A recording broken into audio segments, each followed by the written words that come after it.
So, hello everyone, Green Board पे आपका स्वागत है। I am Shambhu Singh and I have passed class 10 boards with 96% in board exams with science में 100 and 100 on 100। यार ये Shambhu impossible जो चीज़ है ना तुमने पॉसिबल करके दिखा दिया है 100 आउट ऑफ 100। मतलब मैं खुद नहीं सोचता हूँ अपने लिए, लेकिन तुमने पॉसिबल कर दिया है।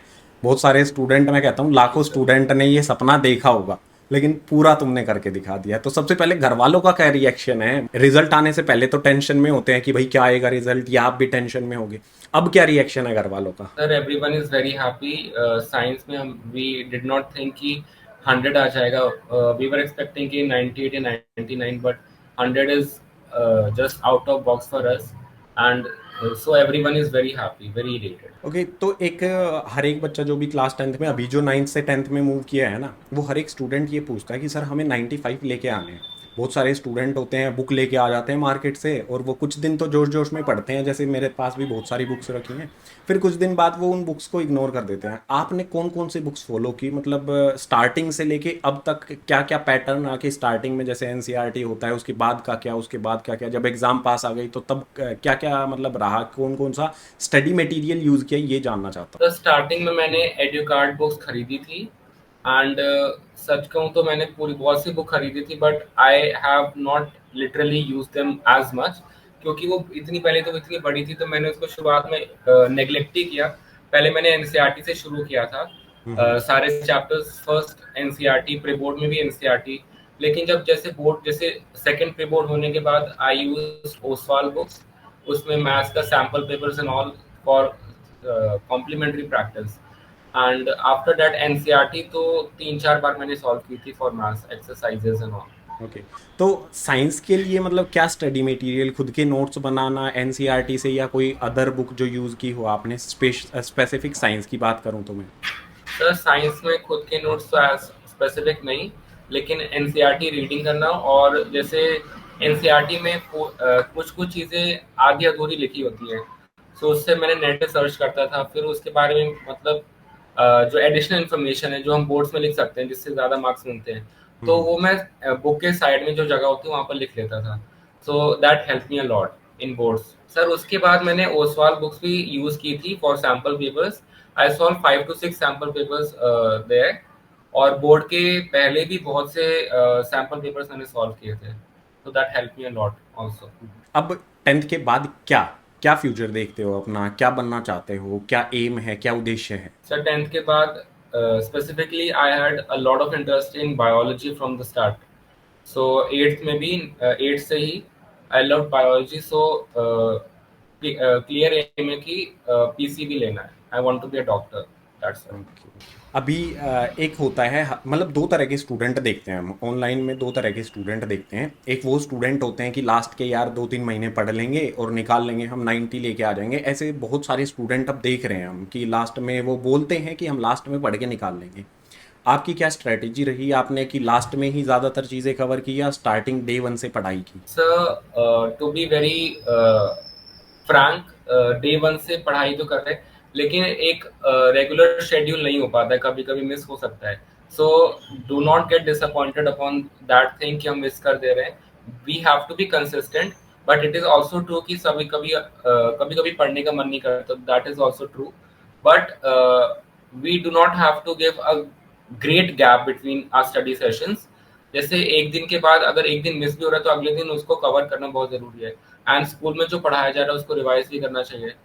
सो स्पेसिफिकली मैं स्कूल में जो पढ़ाया जाता था, कोचिंग में जो पढ़ाया जाता था, I revised it on the same day. After that I solve the questions from NCERT and NCERT exemplar also. अगर मैं ग्रीन बोर्ड के बारे में बात करूं तो इससे कितनी हेल्प मिली? और हर एक स्टूडेंट से मैं सवाल पूछता हूं, कभी भी मुझे बाहर स्टूडेंट मिलते हैं या कहीं पर भी स्टूडेंट मिलते हैं ना, तो मैं उनसे सवाल करता हूं कि यार ग्रीन बोर्ड में हम और क्या ऐड करके चलें जिससे ये और बेनिफिट कर सके स्टूडेंट को। तो आपकी क्या हेल्प मिली, और जो भी आप ऐड ऑन करना चाहते हैं वो दोनों चीज़ें बताओ यार। सर हेल्प तो बहुत मिली। फॉर एग्जांपल जैसे मैथ्स है तो मैथ्स में बहुत से वैसे क्वेश्चंस होते हैं जो फर्स्ट टाइम में नहीं सॉल्व होते हैं। And when we are solving at an odd time, जैसे रात को या कभी भी जहाँ पर टीचर अनअवेलेबल हैं, सो हम यूट्यूब से पढ़ते हैं। और यूट्यूब में ऐसी बहुत सी वीडियो होती है जिसमें क्लियर एक्सप्लेनेशन नहीं होता है। तो आई prefer preferred your video for the first at the first space। और आपकी वीडियो में मैंने देखा कि बहुत क्लियर एक्सप्लेनेशन था हर क्वेश्चन का, और क्लियर एक्सप्लेनेशन के साथ साथ उसका एक रीजन भी बहुत अच्छा से बताया था। बस आंसर पे ज्यादा गौर नहीं किया, तो दैट आई लाइक। और एड ऑन करने की बात है तो एड ऑन में जैसे एक हैंड रिटन नोट्स भी आप डाल सकते हैं, that will help the student a lot in day to day practice. जैसे वो कोई क्वेश्चंस होते हैं जो फेवरेट होते हैं बोर्ड्स में आने ही आने, सो वो स्टूडेंट उसको रिवाइज कर सकता है, उसका एक आइडियल सोल्यूशन देख सकता है। हैंड रिटन नोट से ये फायदा होगा। एंड अभी जैसे आपके पेरेंट्स जो हैं वो क्या करते हैं, मतलब मम्मी हैं पापा हैं, क्या करते हैं parents? So my mother is a housewife and my father is in defense. Defence, okay same. मेरे फादर भी डिफेंस से अभी रिटायर्ड हैं, बट मेरे फादर। सो काफ़ी अच्छा लगा यार बात करके। एंड कुछ भी स्टूडेंट्स के लिए जो भी आपके जूनियर्स हैं जो अभी अभी 9th से 10th में आए हैं, वो बहुत लाइटली ले रखे हैं, उन्होंने बहुत लाइटली ले रखा है 10th को, उनको लगता है 9th की तरह ही निकल जाएगा। तो उनके लिए कोई ऐसा मैसेज जिससे भाई वो भी आपके जो आपने स्कोर किया है उसके आसपास ही पहुंच सकें, क्योंकि यार बहुत ग्रेट अचीवमेंट है ये, 100 आउट ऑफ 100। तो कोई भी एक ऐसा मैसेज जिससे वो मोटिवेट हों और बढ़िया स्कोर करें आगे, वो भी जो अपने फ्यूचर अपने आप को देखते हैं कि हमें ये बनना है, वो बन पाए। तो टू बी स्पेसिफिक, हमें शुरुआत से ही करना चाहिए। जो जैसे स्कूल्स हैं, तो स्कूल्स में कंसिस्टेंट रहना बहुत ज़रूरी है। स्कूल में जो हम पढ़ रहे हैं, सो वो हमें घर आके रिवाइज करना चाहिए, और उसका एक सेपरेट नोटबुक बनाना चाहिए। जैसे कोई हमारे अगर डाउट्स हैं या प्रॉब्लम्स है तो हम उसमें लिखें, उसका सोल्यूशन देखें, सोल्यूशन टीचर से पूछें। और we should never hesitate to ask our doubts in the class, be it a silly one or be it a great one, doesn't matter।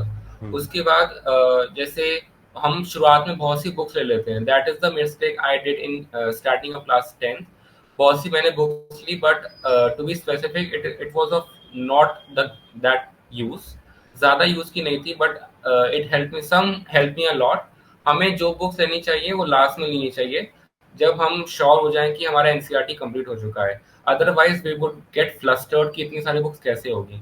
जैसे R D Sharma, R S Aggarwal, अगर हमें शुरुआत से इसको करना चाहिए, नहीं कि लास्ट में उसको नहीं करना चाहिए, क्योंकि लास्ट में करने से और बर्डन फील होगा और अंडर कॉन्फिडेंट फील होगा।